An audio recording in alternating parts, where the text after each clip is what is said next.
Hey, what's up, everybody? Welcome back. This is Take It to the Hizzy Fantasy Basketball, TITTH number 193.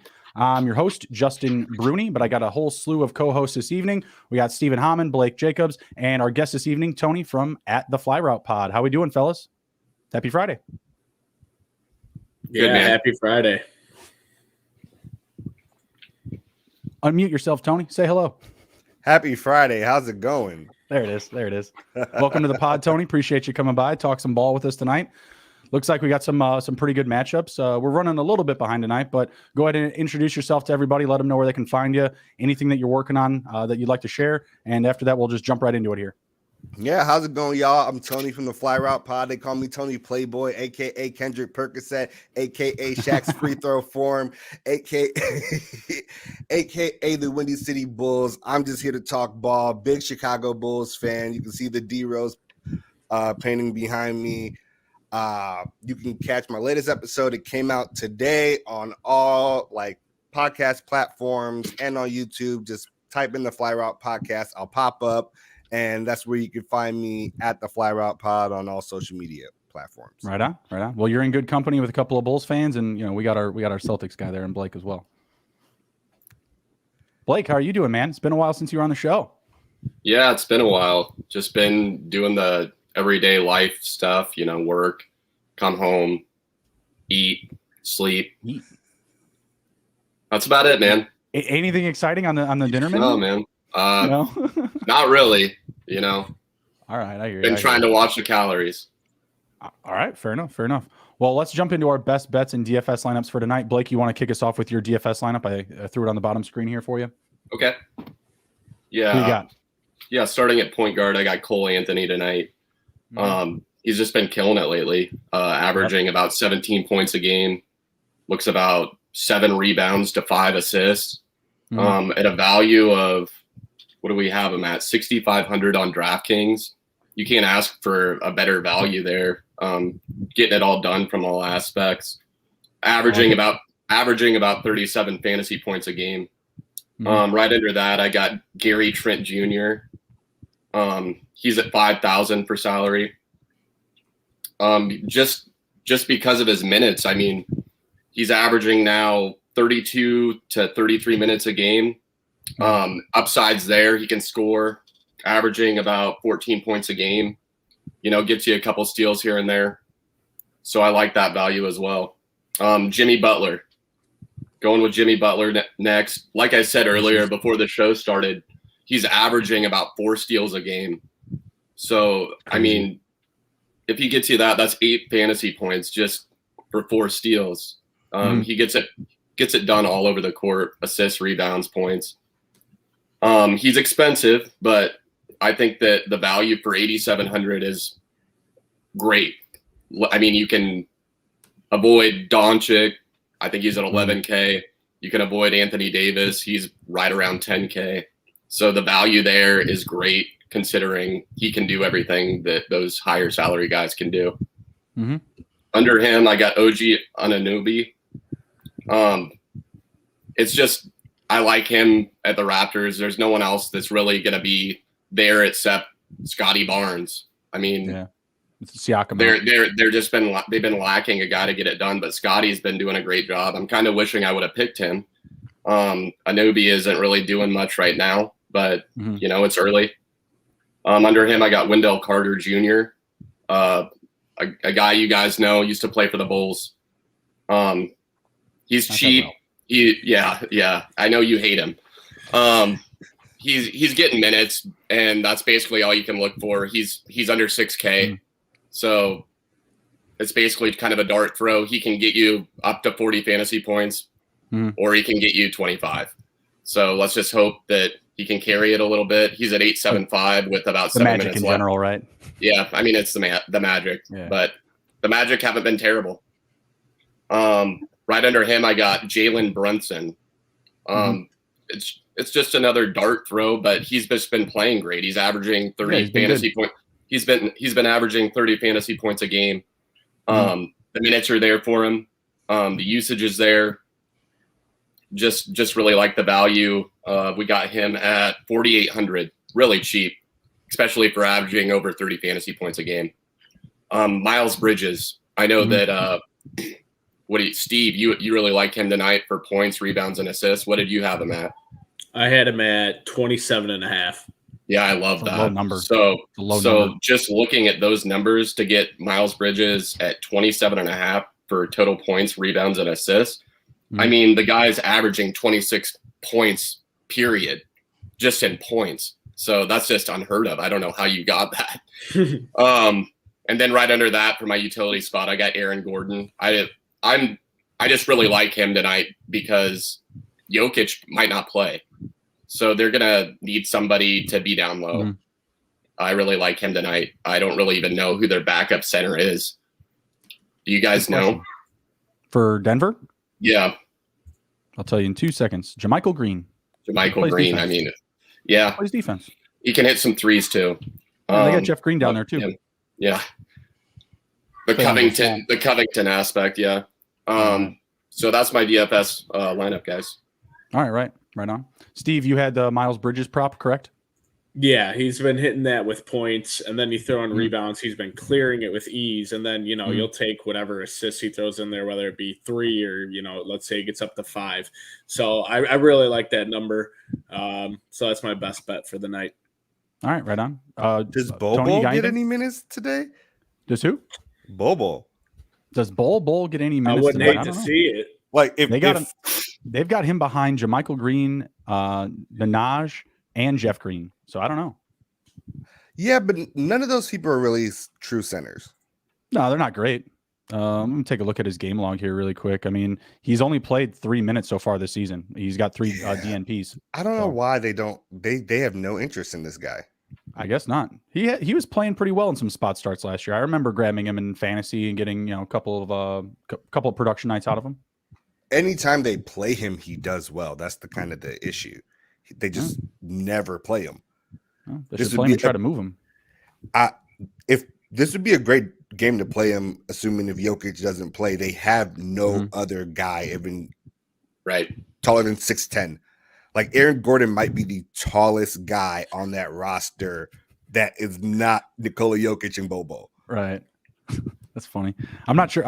I mean, like I said, they got JaMychal Green down there, big body, plays good defense. Jeff Green can put up some points. So I'm not sure. I don't know what they're going to ride with. I mean, we'll get to that preview here in a bit. Did you have a prop or anything you wanted to share, Tony, or anyone that you just really loved tonight? I'd like the pick for Jimmy Butler. Okay. I actually really like the pick for Jimmy Butler. I think Jimmy Butler is going to have a big, just overall year. I think Jimmy Butler's a guy that you're going to be able to ride until people start making him cost a lot more. All right, fair enough. Let's get into it.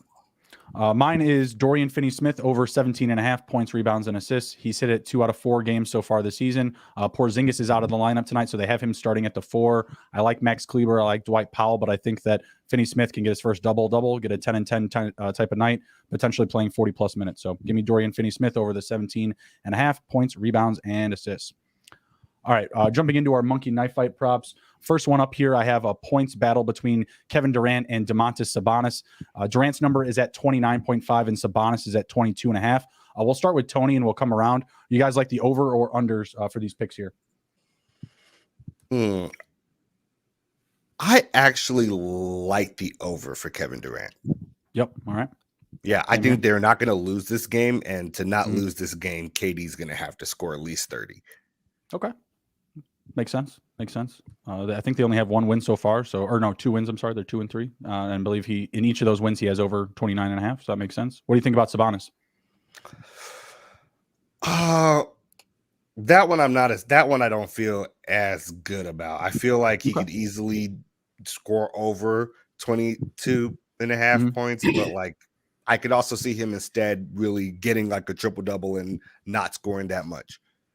Sure. He's going to take the flow of the game. I don't like, that's a guy I would not like betting on ever. Okay. Guys like that, I would never like betting on. Like a guy that might just say, hey, I'm not going to be aggressive tonight and I'm going to facilitate, grab boards, and do everything else. Sure. Makes sense. Blake, what do you think?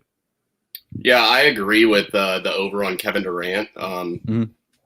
So the Pacers ranked 26 versus that position, the shooting forward, power forwards position. I think that the Nets get up and don't really look back. I think the Pacers are kind of shorthanded with Brogdon out. I feel like there's some. Oh yeah, LeVert isn't playing tonight, which would have been fun. He hasn't it would have played been at all fun. Yeah, it would have been fun. Well, I think that they were saying that he might, but he's not going to play. Which would have been fun because it would have been against his old team. It was like his old team for like a couple of weeks, though, right? LeVert played for the Nets. Did he get drafted by them? I thought that year that he got traded away, he had just come in the offseason. I think he got drafted by the Nets. Oh, okay, never mind then. Go on. I think so. But he played with the Nets for at least a year or two. I knew that. Okay. Sabonis, I'm going to go the under. They rank 17th versus that position, the power forward center. And like I said, I think the Nets get up and don't look back. All right. Fair enough. What do you think, Steve? Yeah, so I got to agree with both these guys. I'm going to go over on Kevin Durant. This is a game that the Nets need to win. Obviously, they want to be above 500, and this is an easy team. Pacers have been struggling. So that one for me is an easy over.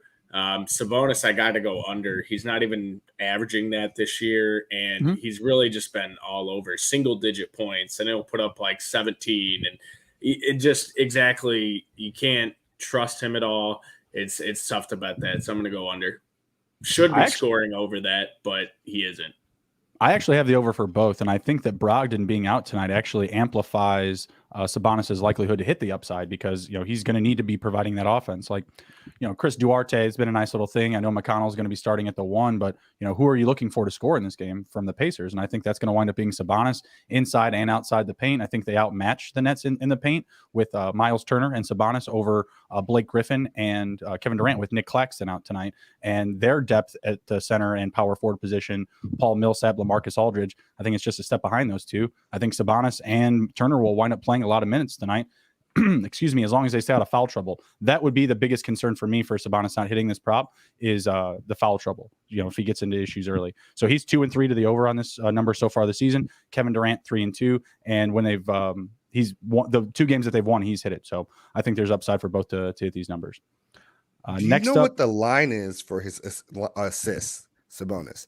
I would actually slam the line for his assists. That makes sense. If it's like pivot man out of the paint or top of the circle, something like that. If it's like under 6, I definitely take it. Okay. Something to look at. Maybe Blake or Steve can bring that up when we jump into our next prop. Next up, we have De'Aaron Fox versus Brandon Ingram for total points scored. And I feel like this is a home run for Brandon Ingram. They're giving De'Aaron Fox an extra half-point bonus, but Ingram has scored over 20, I think, in every single game so far, and De'Aaron Fox has only scored over 20 in 1. Is this not a home run pick for Brandon Ingram here? I agree.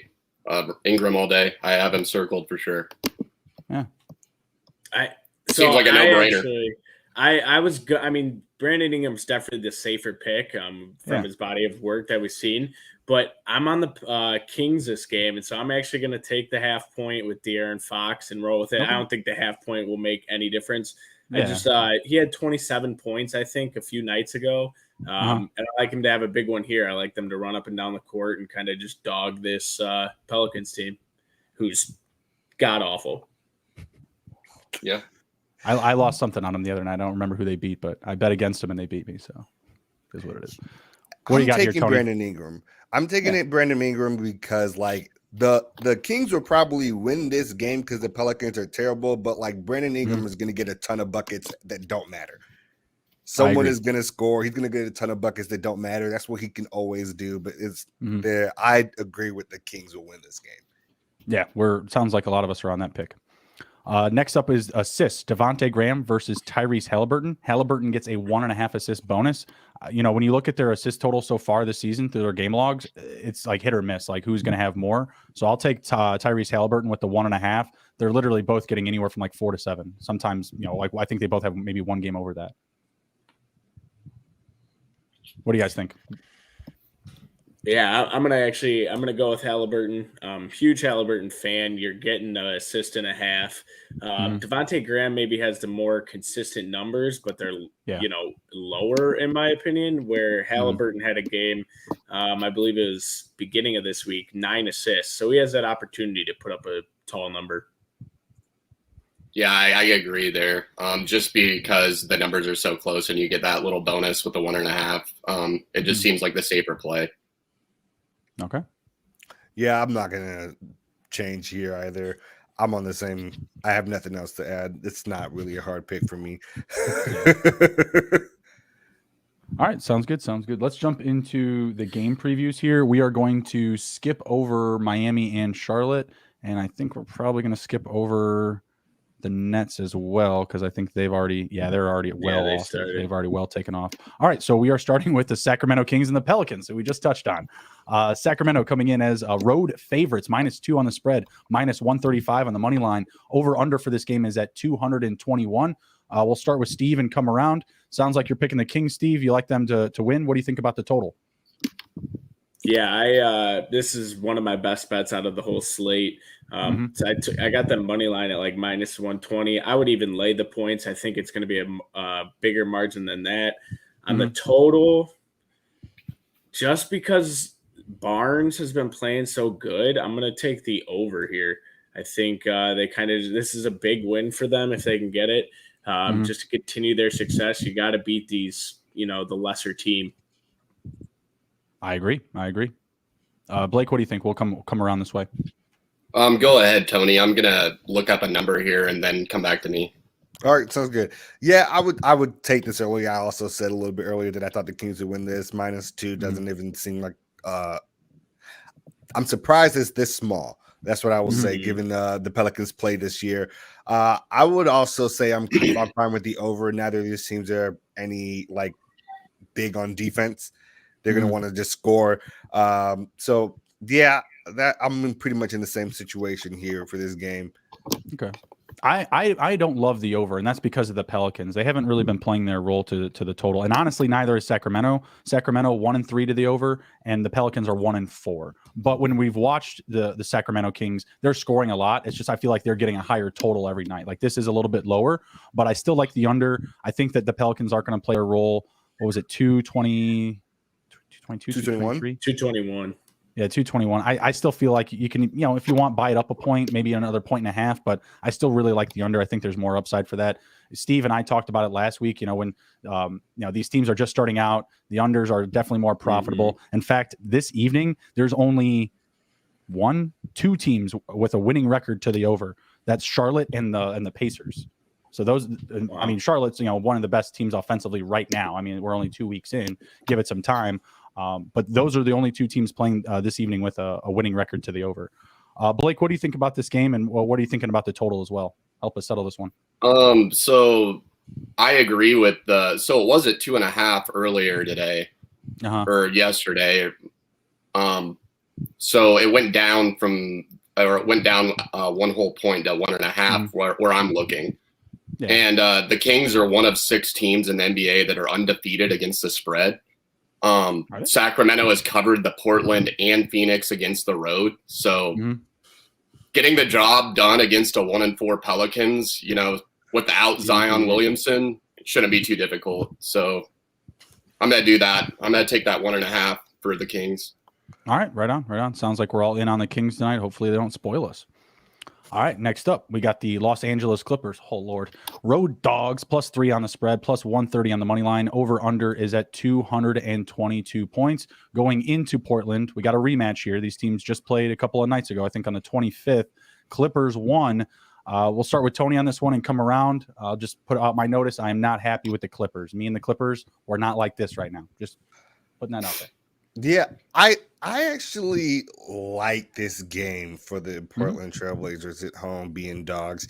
I think they've been getting progressively better as the season goes on so far. It's really short, but they started extremely slow and everybody kind of panicked. I think they're gaining momentum. I expect like a kind of a statement game from Dame here. Okay. I hope so. So I hope so. I actually like that. He's been having back issues. He's been struggling a lot. So that's I think that this is going to be kind of one of those games that a player gets up for. Yeah. 33 from the field, 17 from 3, I believe. Yeah, she's been really struggling. I feel like this is kind of one of those games that he's going to try to kind of get up for, especially being a dog here and being at home. I actually like this for them. Right on. Blake, what do you got?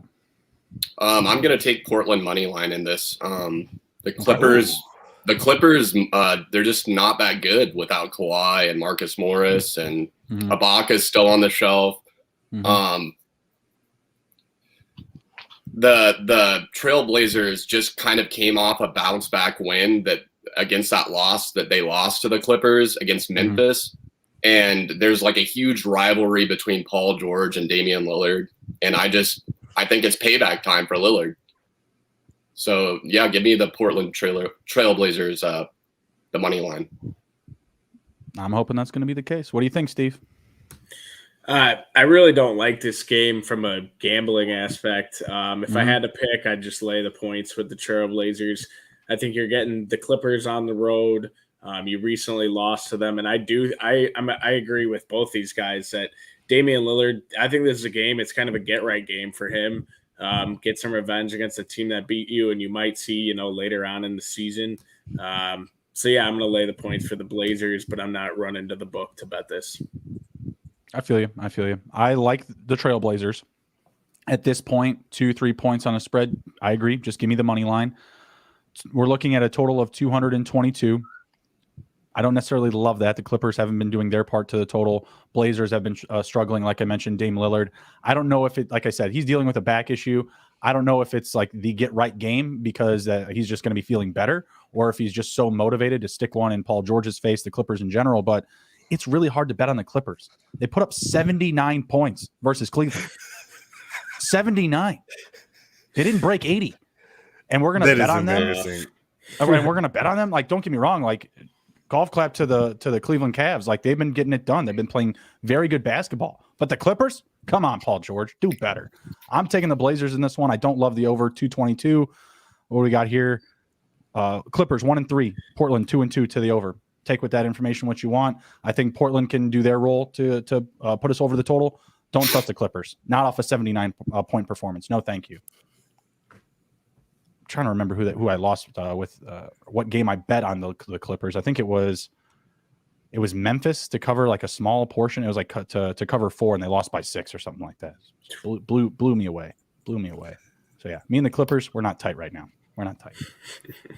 All right, let's move on. Dallas Mavericks versus the Denver Nuggets. Dallas coming in as road dogs, plus 1.5 on the spread, plus 105 on the money line. Over under is at 215 for this game. I'm going to try to get a quick update on the injury report.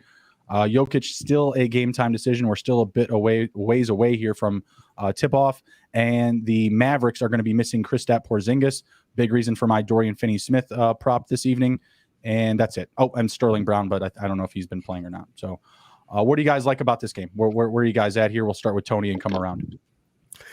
Well, this game is like not one I want to pick until I see what happens with Jokic, because if he's not playing, then obviously I want to take the Mavericks here without him. Let's say for argument's sake that Jokic is not playing in this game. Then I obviously take the Mavericks. Luka Doncic would be the most talented player on that court by far. And I think that I'm less concerned with Kristaps Porzingis missing than I am with Jokic missing, because Kristaps has not been able to. The Mavericks aren't missing much right now, I guess is what I'm going to say.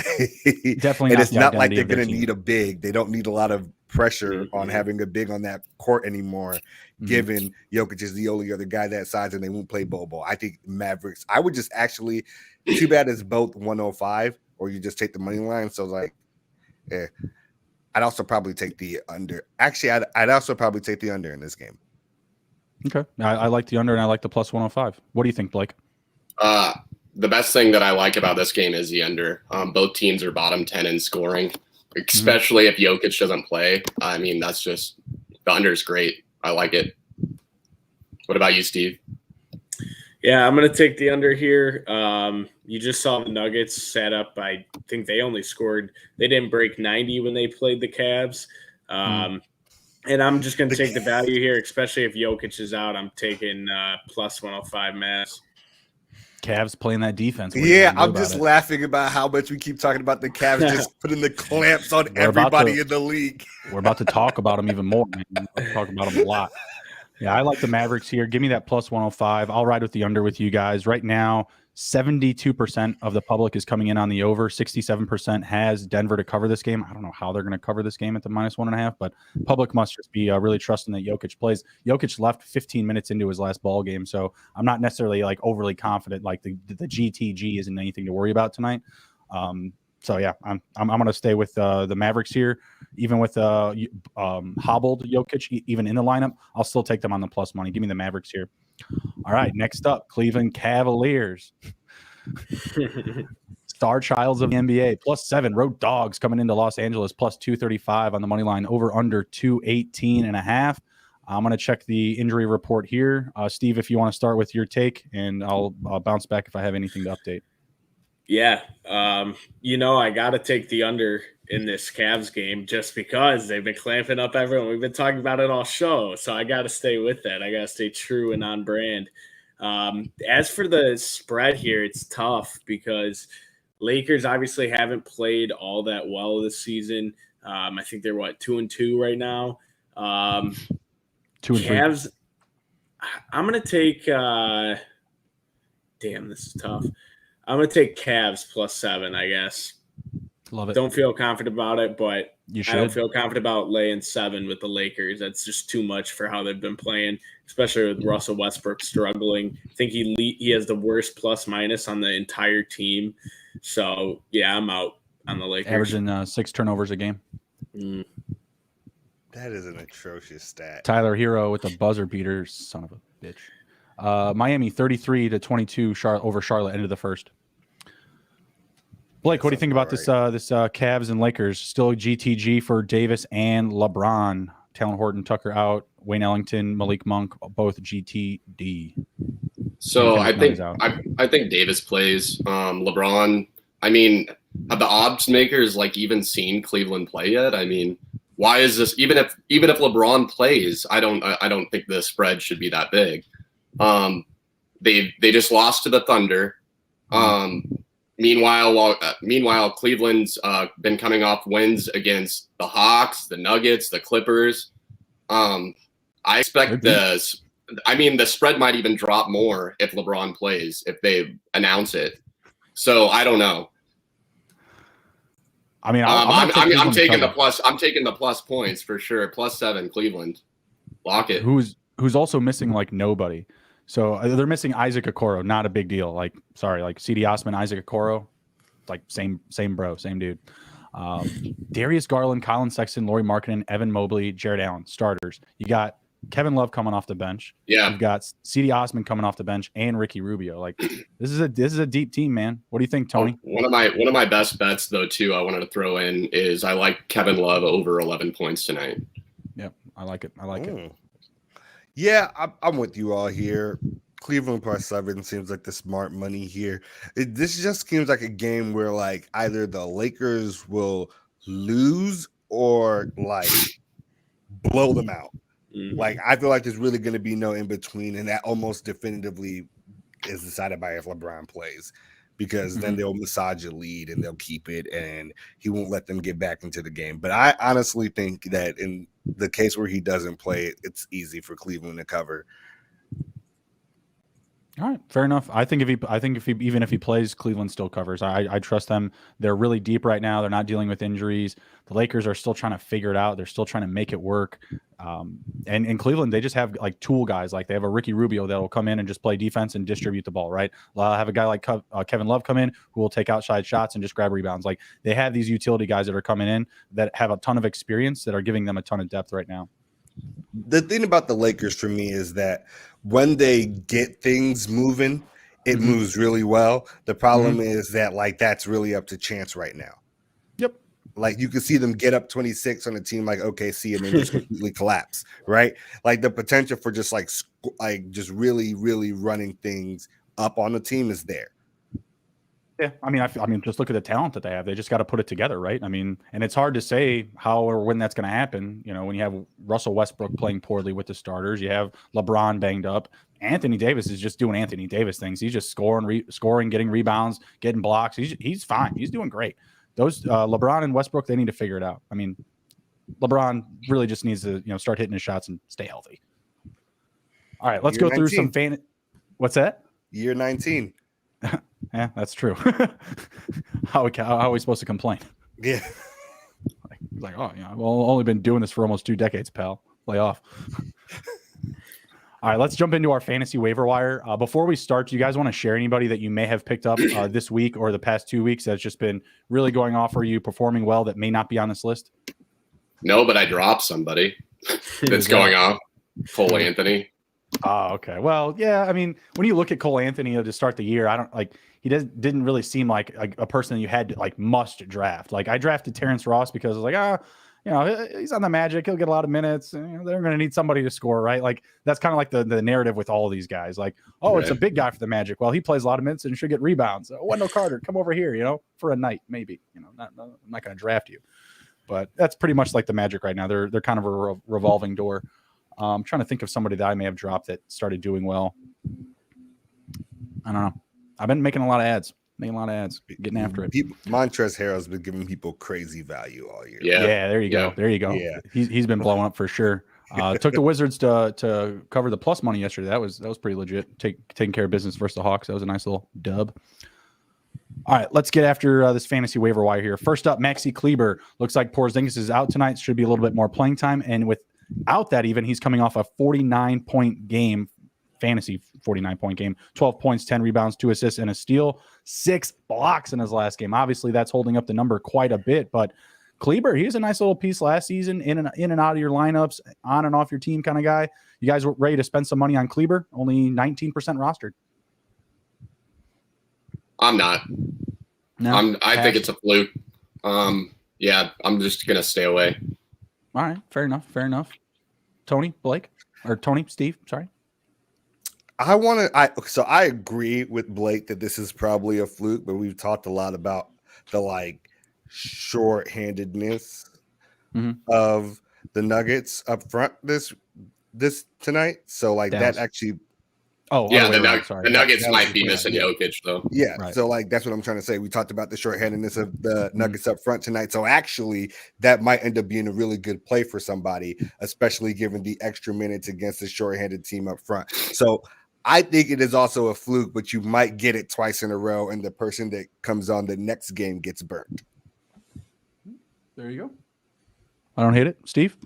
Yeah, I think it's a situation you monitor right now. If Porzingis, misses in any extended period of time, you get, if you're in categories, you get some of those defensive ones from him.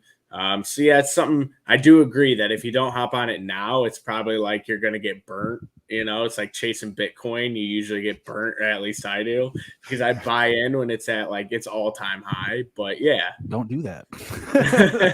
Don't do that. Oh, that's funny. No, I hear you. If we find out, Kristaps winds up missing more time, there's obviously becomes a little bit more availability in the lineup, more minutes. So I think you're right. I mean, obviously, when I say spend on him, just go out and get him. He's only 19% rostered. I would definitely start him tonight. Like we just said, there's availability from Porzingis being out. There's more upside with potentially Jokic being out of the lineup. I think you got to start him tonight for sure. So get him in there.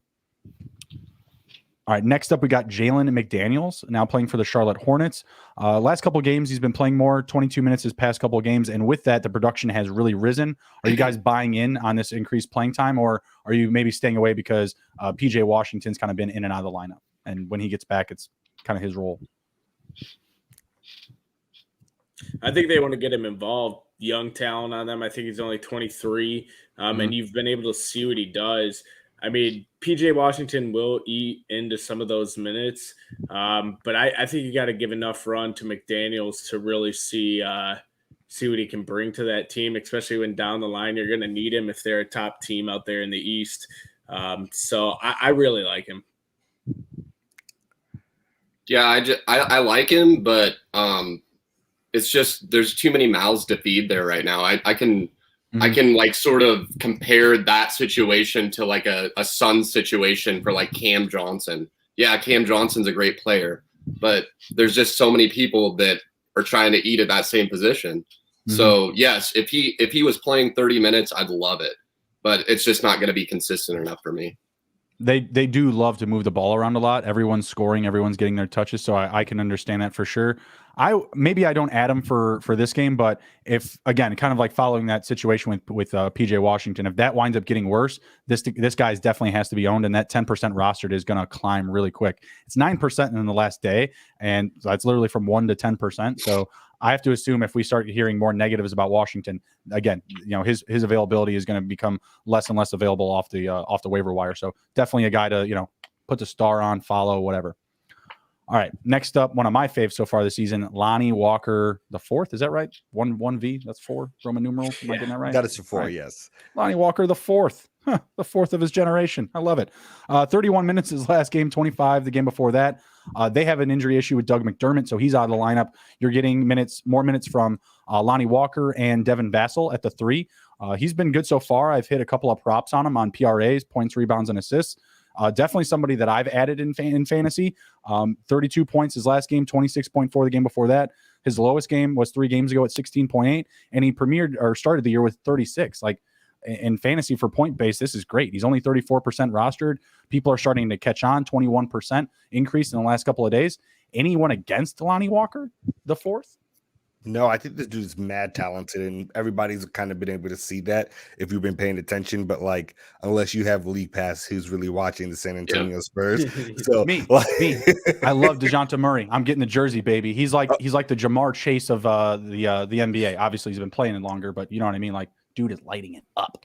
Yeah, no, I'm 100% with you. I actually really like some of the young talent on the Spurs team. I think because he's going to get those minutes, they're going to be very productive, especially in that system. This number is going to go significantly up, like the roster number for sure. Yeah, I agree with you. I'm all in. I've added him in a couple of spots. Steve, Blake, what do you guys think? Yeah, I like Lonnie Walker. You can see how talented he is at times. Sometimes he'll just drop in a bunch of points. Last year, he had a big problem, though, with consistency. He'd have games where he'd do this, and then, like, you check back on him 2 weeks later, and he hasn't done shit in 2 weeks. So I will say proceed a little bit with caution, especially with – I mean, you want to talk about a lot of mouths to feed. That Spurs team, not very good as a whole unit, but they have a lot of guys that need to get minutes there. So right now he's a definite add. I love their front 3 right now with Murray, Derek White, and either Vassell or Walker. I think they're great. I mean, Keldon Johnson, not bad. Jacob Poeltl, not bad, but those guys aren't great. You know what I mean? They're not amazing in the paint. I think they just need like that really established big man. You know, if I wasn't a Bulls fan and already had Vucevic, this would be another place I would send him because he would do excellent in this lineup. That's to me, that's really all that they're missing is a big guy down low in the paint. But yeah, give me all of Lonnie Walker. Any disagreement there, Blake? No, not at all. I think this is his 4th or 5th year in the league, and when he gets the playing time, you just see how special this guy is. And the Spurs have always been, they've had a lot of guards in the past, so it's been hard to actually get him that time. And he's starting to become one of the older guards, as the older guards that they have left. I think Forbes was one of the last guards that they got rid of when they sent him to Milwaukee, I believe. Yeah, they did. I think he got hurt, I think. Yeah. So, I mean, there should just be more and more opportunity as the time goes on, and he's good. All right. Right on. We're all in agreement about Lonnie Walker the fourth. All right. Next up, we got Jalen Brunson, only 26% rostered, which is a bit confusing to me. He's coming off an 11 assist game, 11 points, 4 rebounds. Even the games before that where he played less minutes, 5, 6, and 4, 17, 3, and 3. I don't know why this guy isn't owned in more formats. He's only 26% rostered. I mean, he's playing behind, Luka, but they can play Luka like anywhere 1 through 4 practically right now. The amount of rebounds this guy can get. So there's a ton of lineup, versatility with the Mavericks. Are you guys willing to buy in on Jalen? I just did. I got him off waivers. All right. Well, there you He's been doing great. I mean, just look at the numbers. He's getting the minutes and he's getting the points. So. Yeah, I got plenty of guys that get minutes like that, and they're not putting up numbers like him. So I'll take that production any day. I don't think this is sustainable. Okay. I don't think it's sustainable for him behind Luka like that. The 11 assist game is huge, and I think that's why you get that outlier number. He's not going to have another 11 assist game this year, probably. If I'm just being perfectly honest. So I'm not buying this for him. It's not that he's not a great player. It's not that he might not get you like 15 or 20 points relatively. But if you think he's going to start getting up to like that 36, 25 area on an average basis, it's not happening.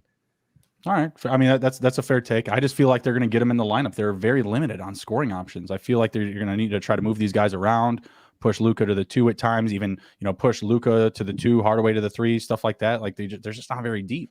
What do you think, Steve? I like him. Just you see a couple things that really stick out. The minutes are there. He stuffs the whole stat sheet. He's getting a little bit in just about everything, adding defense in there, and then he keeps turnovers low. And that's big, especially if you're playing in categories. I mean, you don't want him turning the ball over. So I like Jalen Brunson for right now. I mean, the minutes are there, so this would be an ad for me. All right, sounds good. So we're kind of split out as a group here. I mean, it's also kind of one of those wait and see situations as well. If he started getting more consistent minutes, like 25 a game, like you'd be feeling pretty good. I think you feel safe putting him in your fantasy lineup, and he's like right around there, like that 23 to 28. So only 3 games from him so far. Definitely something we'll follow, and we'll definitely bring back to your guys' attention on the episodes coming up. All right, next up we got Eric Gordon, getting pretty similar minutes actually, like 23 to 27, but mostly just scoring, right? So like 22 points, 2 points a game before that, not great. But 22 points the third game ago, and then 15 in his first game. He hasn't really done much else. Is this someone that you'll grab off the waiver wire and maybe hang on to just to steady the ship with like points and field goals made and things like that? It just depends on what you need. I mean, into the roster type guy. Yeah, and if he's not playing enough games that week, you're gonna have to drop him. Okay, that's fair, especially in category leagues for sure. I feel like points you can make up. Like if you get like that one like big game out of him that week, like you can be like, all right, I'm gonna hang on to him. Maybe I lost Tony there for a second. We'll see what happened. What do you got, Steve? I don't really love Eric Gordon. I mean, you can plug him in if you need someone to throw in for a night. And like you said, if it's a good matchup and you can get those points, that could put you out to, a decent lead for the week. I just am not really sold on this Rockets team. I don't really know what their identity is. He's kind of their veteran guy on a really, really young team. I don't know. I don't think he's much more than, I need a guy on a random Wednesday, Thursday night. I'll throw him in. I just got an update. Norman Powell will start tonight. So, I mean, that just helps. That helps the Blazers even more. Yeah, absolutely. Absolutely. Hopefully they can pull out the dub. I know we're all cheering for it. Tony popped out. I mean, I still got him in here, but I'm not sure what's up with his camera. So if he gets back in, we'll get him back on. He put his finger up like this for a second. I don't know. Oh, okay. I got you. Well, we'll leave him back on there then for a minute. All right. Next up, we've got Kevin Love. Blake's on the prop tonight over, was it 11.5? Yeah, 11.5. Interesting. So he came close in the last game, 10 points, 10 boards off the bench. 22 points, 6 rebounds the game before that, 12, 6, and 3, 6, 11, and 4, 4, 3, and 4. Not crazy numbers. Not. I just like it, especially. I mean, it's against his old buddy LeBron, so that's why I like it. Are they buddies? Is it a buddy? Well, they want a ring together. Does that mean anything? A lot of people have won rings with LeBron. I think it does. I think it does. I don't know if they're buddies. Okay, we'll agree to disagree. I'm gonna ask Kevin Love someday if I meet him. Like, hey, are you and LeBron really friends? I think he's gonna say no. I hate that fucking guy. 40% rostered on Yahoo. He's on Blake's brilliant team right now. Blake, I don't think you're dropping him anytime soon. I think you drafted him, did you? No, I got him off waivers. There you go. That's the spirit. Because you made the smart decision in not drafting him, and then you waited and you're like, hey, look at these rebounds. I love it. Look at these minutes off the bench. Look at the passion he's playing off the bench as a veteran. He might be healthy. He's accepting the role. I appreciate that. His highest point or minutes is 24. They seem very strict on that number so far. 24, 21, 24, 24 across his last 4 games. So, hey, as long as you can keep him healthy and he's put up this like really steady, solid production, you got to own him. Any objections, Steve?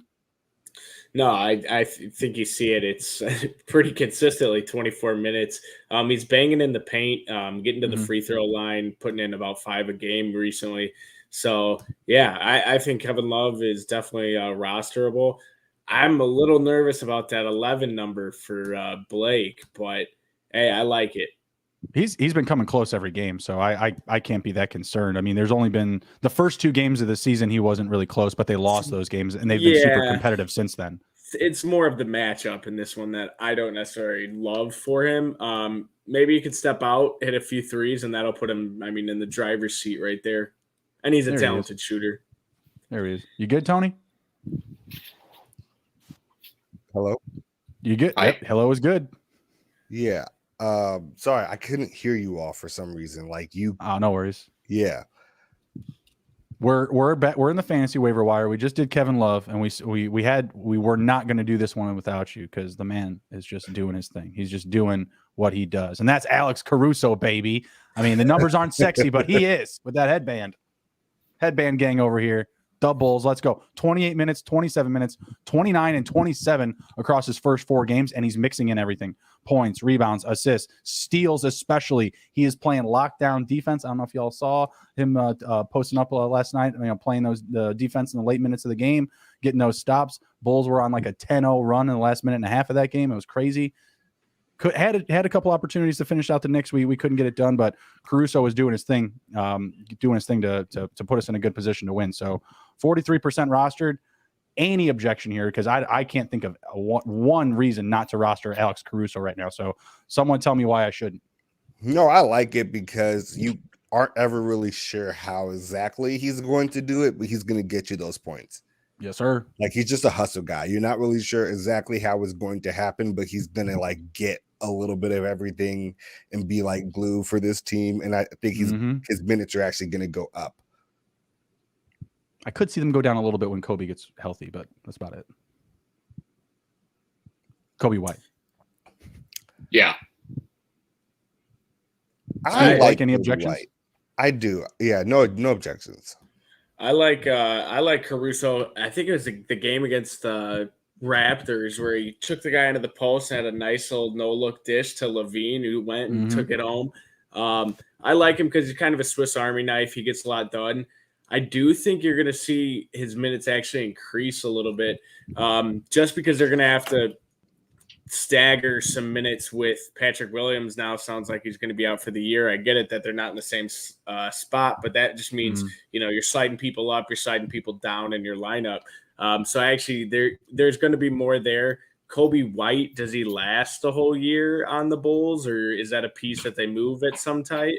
I love him. I just need to see more consistency. I love him as well, and I would not like to see that. I mean, if Williams is going to be out for the year, they're going to have to do something to fill in that 4 spot where he looks so good right now. You cannot waste this start that we have. Devante Graham is going to be starting ahead of him. Derek Jones, Elise Johnson, just fill in guys, just plug and play guys. We're going to need to go out and get somebody in a trade or make a move or something like that. And if Kobe White has to be a casualty for that, I mean, you look at this roster, what else are you really willing to give up, other than maybe draft picks? Like there's really not much here. You want to keep Lonzo. You gave up a fair amount for him. Obviously, Levine, future, DeMar, you want to keep him around for a while. Same thing for Vooch. So, like, he may actually be one of those casualties, but you got to get him back on the floor and actually show that he has some value, right? So that's I feel like the tough part there. All right, let's jump into some live action here. Let's see. I got the games pulled up. Right now, the Charlotte Hornets are getting blown out. It's not pretty whatsoever. I'm definitely going to miss that pick. Had them to covering. They're down 22. Ow, it's not even halftime. Oh, my God, it hurts. If you've been seeing any of my reactions over here, it's just been watching Tyler Hero, who I can't stand, just playing really, really well. And that's annoying to me. I watched Lonzo Ball, like literally, it looked like he was going to throw it at his head, and Hero just like caught it and threw it down the court for an easy bucket. It was driving me crazy. All right, getting the live numbers pulled up here. 57-33 now. It's just really brutal. It's really brutal. So I'm going to skip that game and probably jump to the Nets and the Pacers whenever it wants to load. Sorry for the delay. All right, so we got Pacers and Nets. We got 5:21 left in the second quarter. Pacers are up 49-43. They're doing their job to try and cover. Right now, we got the Pacers on a live spread of plus 4.5. Over-under is at 227.5. That under pick of mine may not be looking so good right now. They're almost over the 50 mark here, and it's not even the end of the second quarter. What do you guys like here? You like the Pacers to hold the lead? You like the Nets to rally back? Who's going to win this one? And can the Nets still win out the original cover of 8.5? I'm not too sure about the 8.5 if they could still cover that. I like the live line though at 4.5. I think that's much more doable for them. I think the Pacers, you see them having trouble to close the game. Okay. Yeah. I mean, they're going to be missing well. Brogdon tonight, so missing definitely a good shooter outside. What do you think, Tony? Yeah, I see that as well. I can see the Nets easily coming back and taking this game, but definitely not the original cover of 8.5. No. Yeah, the Nets are actually still minus 300 on the money line here. What do you think, Blake? I agree. I would go with the plus points here if it's 8.5. I don't think that they can cover that. Yeah, that's the original line. Right now they're at minus 5.5 now. They got back some room. They're down by 4. I'm going to take the Pacers. They're still getting plus 5.5, so I'll still take that. They can still lose the game on a good run from the Nets to close this one out. And then the Nets did exactly that up against the 76ers. I mean, this is a team that's built to score in the fourth quarter. So I hear where you guys are coming from. I'll stay with them on the money line, but I still like the Pacers to cover the 5.5 on the plus side. I wouldn't be surprised if the Pacers lost by like 3. Yeah, that's just fine. That's how I saw this thing going, baby. So that'd be good. All right, next up we got the pull it up. There you go. The Magic and the Raptors. Magic giving them a run here. 68-67 Magic lead with 4:42 left in the third quarter. This one is definitely trending to the under. Right now, Magic are getting plus 5.5 on the spread, plus 290 on the money line with a 1-point lead here. Do you guys think the Magic can close out another one? They've had a couple of close wins, or one close win. I'm sorry, one close win. If they do, it's probably like a Cole Anthony buzzer beater at the end of the game. I feel like that's just kind of their style, how they win games when they rarely do. But I like the Raptors here. They're scrappy. You got Barnes. How's he doing this game? 19 points, 8 rebounds. He's having a great game. I mean, he looks kind of like the star of this Raptors team. Yeah, I like them. No Siakam right now, though. Yeah, with fair. Siakam back, they're going to look really good. Yeah, I mean, they won't be this team that, what are they, have they got 2 wins this year or just 1? Something not great. Yeah, I mean, either way, I like them here. 2 and 3. I think they're scrappy. They play good defense relatively, and they'll be able to slow down this Magic team. All right, fair enough. Anything to add there, Blake? I agree. I think that Toronto pulls this one out. They'll find a way to win it. All right, sounds good. And let's grab Magic. Oh God, no! I've only been burned on them once so far. Not betting on them, but they burned me again when they beat the Knicks. I was like, where the fuck did that come was from? Random. Yeah, like I mean, and we're gonna take those losses, right? Like as much as we're putting money down on basketball and stuff, like you're gonna take those L's.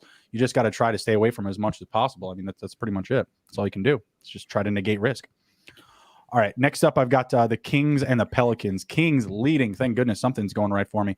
33 over the Pelicans, 26, and we just started the second quarter. So first quarter, very high scoring, even for the Pelicans, 26 points. Kings put up 33. Very good start. You love to see that. Right now, you have the Kings at minus 4.5 on the spread. Pelicans a plus 4.5, of course, and the Pelicans right now laying plus 190 on the money line. I mean, we all pretty much said it already. You know, the Pelicans are dead in the water tonight, sitting ducks. Now they're down by 3, closing the gap here. 4-0 start to the second quarter.